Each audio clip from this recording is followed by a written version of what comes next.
নমস্কার, আরো একটা নতুন রেসিপিতে আপনাদের স্বাগত। আজকে খুবই মজার আর ইউনিক একটা পিঠা রেসিপি আপনাদের সাথে শেয়ার করব। এটা দেখতে যতটা সুন্দর, খেতে কিন্তু তার থেকেও বেশি মজার হয়। তো চলুন শুরু করি আজকের রেসিপি। এই পিঠাটা বানানোর জন্য এখানে আমি 2টা মিডিয়াম সাইজের গাজর ধুয়ে পরিষ্কার করে নিয়েছি। এবার গাজর 2টা গ্রেট করে নিচ্ছি। তবে এখানে গাজর পেস্ট করেও নেওয়া যায়।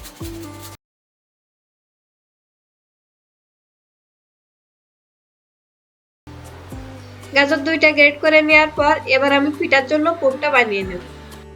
পিঠার এই পুর বানানোর জন্য একটা ফ্রাই প্যানে নিয়ে নিচ্ছি 1 চামচ পরিমাণে ঘি। তারপর ঘিটা যখন একটু গরম হয়ে আসবে তখন দিয়ে দিচ্ছি গ্রেট করে রাখা গাজর। গাজরটা ঘিয়ের সাথে 2-3 মিনিট ভালো করে ভেজে নিচ্ছি। এবার দিয়ে দিচ্ছি 1/4 কাপের মতো দুধ। দুধ গাজরের সাথে ভালো করে মিশিয়ে আমি 3-4 মিনিটের মতো ঢেকে রাখবো। এতে করে গাজরটা ভালোভাবে সিদ্ধ হয়ে যাবে। 3-4 মিনিট পরে ঢাকনি উঠিয়ে আবার গাজরটা নেড়ে চেড়ে দিচ্ছি। তারপর দুধটা যখন একটু শুকিয়ে আসবে তখন দিয়ে দিচ্ছি 1/4 কাপের মতো আখের গুড়। তবে এখানে চিনিও ব্যবহার করা যাবে। মিষ্টিটা আপনারা যেমন খেতে পছন্দ করেন সেই হিসেবে এখানে দিয়ে নিতে পারেন। আখের গুড় আর গাজর একসাথে ভালো করে মিশিয়ে নিচ্ছি। এবার দিয়ে দিচ্ছি 1 চামচ পরিমাণে চালের গুঁড়া। এতে করে গাজরের পুরটা অনেকটাই আঠালো হবে আর খেতেও কিন্তু ভালো লাগবে। এবার দিয়ে দিচ্ছি কিছুটা বাদাম কুচি। এই বাদাম কুচি দেওয়ার জন্য গাজরের এই পুরটা খেতে কিন্তু বেশি ভালো লাগে। সবকিছু একসাথে মিশিয়ে এবার আমি পুরটা নামিয়ে নিচ্ছি। এবার পিঠার জন্য ডোটা বানিয়ে নেব। তার জন্য একটা কড়াইতে দিয়ে দিচ্ছি 1/3 কাপের মতো জল আর দেব সামান্য লবণ।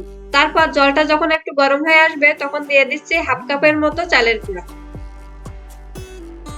চালের গুঁড়া জলের সাথে ভালো করে মিশিয়ে নিচ্ছি। এই চালের গুঁড়ার ডোটা বানানোর সময় প্রথমে কিন্তু অনেকটাই নরম থাকে, তবে ঠান্ডা করে মাখিয়ে নেওয়ার পর এটা একদমই পারফেক্ট হয়। দেখুন, এটা কিন্তু প্রথম পর্যায়ে এরকম একটু ঝুরঝুরে থাকে। এবার এটা আমি নামিয়ে নিচ্ছি। চালের গুঁড়া একটু গরম থাকতেই এই ডোটা বানিয়ে নিতে হবে, তা না হলে চালের গুঁড়া ঠান্ডা হওয়ার পর একটু শক্ত হয়ে যেতে পারে। দেখুন, চালের গুঁড়া দিয়ে এরকম সফট একটা ডো বানিয়ে নিয়েছি। তারপর এই ডোটা চিকন লম্বা করে এর থেকে ছোট ছোট গুটি কেটে নেব। গুটিগুলো মিডিয়াম সাইজের করে কেটে নিয়েছি। তারপর প্রতিটা গুটি হাত দিয়ে গোল করে নিচ্ছি। এবার একটা গুটি নিয়ে 2 হাত দিয়ে আস্তে আস্তে ঘুরিয়ে ঘুরিয়ে এরকম ছোট বাটির মতো করে নিচ্ছি। এবার এর ভিতরে দিয়ে দিচ্ছি গাজরের পুর। গাজরের পুরটা দেওয়ার পর পিঠার এক সাইড থেকে এভাবে করে ভাঁজ দিয়ে নিচ্ছি। এভাবে আমি 6টা ভাঁজ দিয়ে নিয়েছি। আপনারা একটু খেয়াল করে দেখলে বুঝতে পারবেন আমি কিভাবে ভাঁজটা দিয়ে নিয়েছি। এই পিঠাগুলো বানানো কিন্তু খুবই সহজ। কোনো রকম ডাইস ছাড়াই শুধু হাত দিয়ে এত সুন্দর একটা পিঠা বানিয়ে নেওয়া যায়। সবগুলো পিঠা আমি একইভাবে বানিয়ে নিয়েছি আর এগুলো দেখতে কতটা সুন্দর হয়েছে। পিঠাগুলো বানিয়ে নেওয়ার পর এবার রাইস কুকারের যে ছিদ্র পাত্রটা থাকে তার উপরে পিঠাগুলো নিয়ে নিচ্ছি। আগে থেকেই একটা পাতিলে পরিমাণ মতো জল গরম করে নিয়েছি। তারপর জলটা যখন একটু ফুটতে শুরু করবে তখন এর উপরে পিঠাগুলো দিয়ে দিচ্ছি। পিঠাগুলো দিয়ে আমি 5-7 মিনিটের মতো ভাপ দিয়ে নেব। পিঠাগুলো ভাপ দিয়ে নিয়েছি। দেখুন, পিঠাগুলো দেখতে কতটা সুন্দর হয়েছে। এভাবে খুব সহজে কিন্তু এই পিঠাগুলো বানিয়ে নেওয়া যায়। এই পিঠাগুলো খেতে কিন্তু ভীষণ মজার। আপনার বাড়িতে অবশ্যই একবার হলেও ট্রাই করে দেখবেন এই পিঠা। ভিডিওটা ভালো লাগলে লাইক, কমেন্ট, শেয়ার করার অনুরোধ রইল।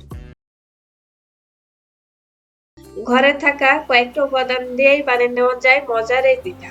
এটা দেখতে যতটা সুন্দর, খেতে কিন্তু অসম্ভব মজার হয়ে থাকে। তো চলুন শুরু করি আজকের রেসিপি। পিঠাগুলো বানানোর জন্য প্রথমে আমি 2টা মিডিয়াম সাইজের গাজর ধুয়ে পরিষ্কার করে নিয়েছি। এবার গাজর 2টা ছোট ছোট করে কেটে নিচ্ছি।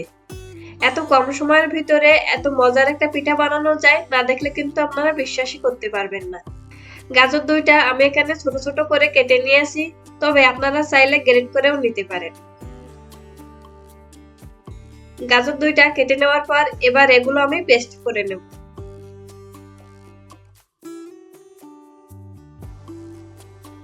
কিছুটা পেস্ট করে নেওয়ার পর এবার এর সাথে আমি কিছুটা জল দিয়ে দিচ্ছি। এতে করে গাজরের পেস্টটা একদম মিহি করে বানিয়ে নেওয়া যায়।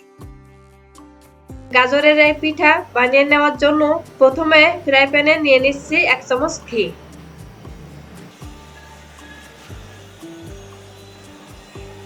তারপর ঘিটা যখন একটু গরম হয়ে আসবে তখন দিয়ে দিচ্ছি পেস্ট করে রাখা গাজর।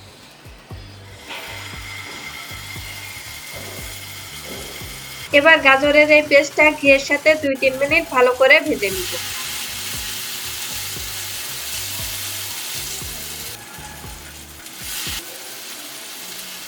এখন দিয়ে দিচ্ছি 3 চামচ চিনি আর সামান্য লবণ।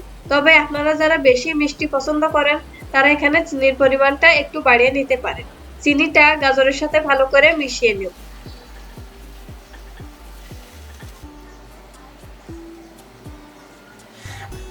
তারপর এর সাথে দিয়ে দিচ্ছি 3 চামচ চালের গুঁড়ো।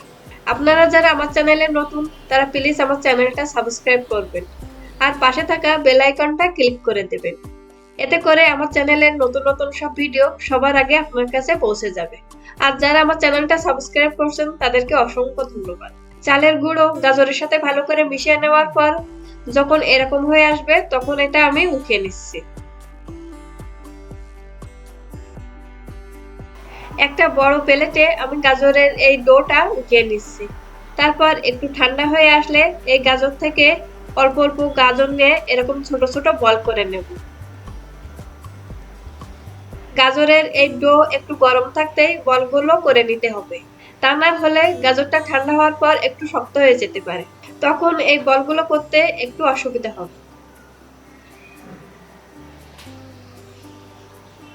দেখুন সবগুলো বল আমি একইভাবে করে নিয়েছি। এবার রাইস কুকারের যে ছিদ্র পাত্রটা থাকে তার উপরে দিয়ে আমি ভাপ দিয়ে নেব।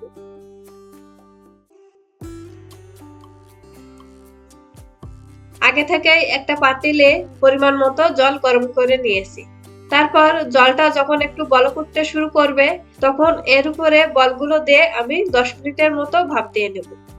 10 মিনিট পরে দেখুন বলগুলো কিন্তু অনেকটাই ফুলে উঠেছে আর এই ভাপ দিয়ে নেওয়ার কারণে বলগুলো কিন্তু অনেকটাই সফট হয়। এখন এই বলগুলো আমি নামিয়ে নিচ্ছি। এখন অন্য একটা কড়াইতে নিয়ে নিচ্ছি 1 কাপ পরিমাণের দুধ, দিয়ে দিচ্ছি 2টা এলাচ। তারপর এখানে দিয়ে দিচ্ছি 1/4 কাপের মতো চিনি। চিনি দুধের সাথে ভালো করে মিশিয়ে আরো 2-3 মিনিটের মতো ফুটিয়ে নেব। এখন দিয়ে দিচ্ছি 2 চামচ চালের গুঁড়া। এতে করে দুধ অনেকটাই ঘন হয় আর পিঠাগুলো খেতেও ভীষণ মজার হয়।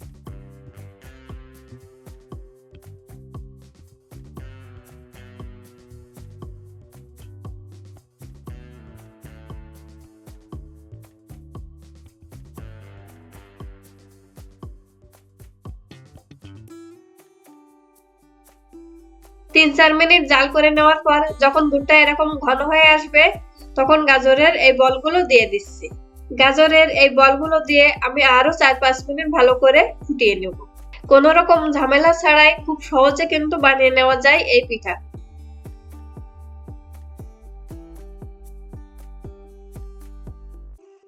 আপনারা বাড়িতে অবশ্যই একবার হলেও ট্রাই করে দেখতে পারেন গাজরের এই পিঠা। খেতে কিন্তু ভীষণ মজার হয়ে থাকে।